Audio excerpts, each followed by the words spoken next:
here on page number 9 you can see some pictures are given. Here you can see the caste system of the Aryans has been described.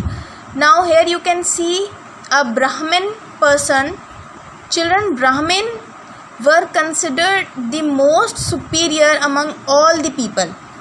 This caste, actually children, Aryans believed in the caste system and they had many castes, 4 castes basically, and among those the caste which was considered superior among all was Brahmin.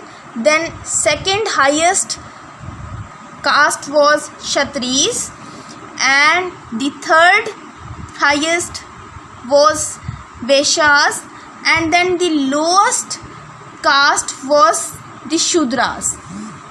Children, Brahmins were usually priests, and then the Kshatriyas were mainly warriors, and the Vaishyas were the traders, and this Shudras, their job was to serve the other all 3 castes.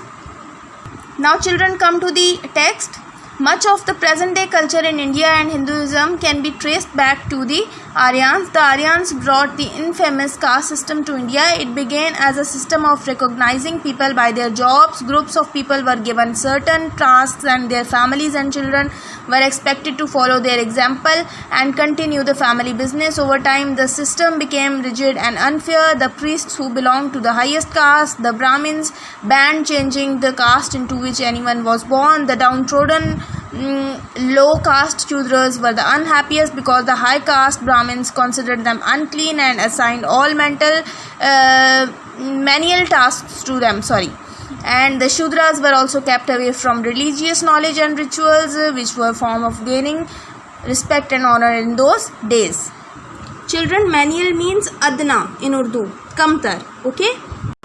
So children, it means that Aryans were the earliest followers of Hinduism or Hindu religion.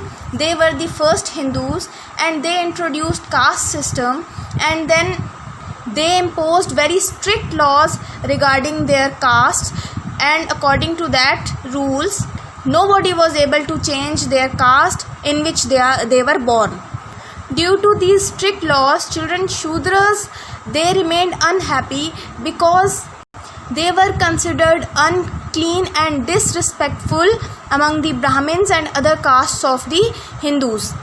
They were given the work which was menial, and then they were denied to attempt the actions which could gain them the respect in the community, nor they were given any opportunity which could take them towards the betterment so that they could improve their lifestyle. So they were suppressed at every level and at every stage of life and were disrespected.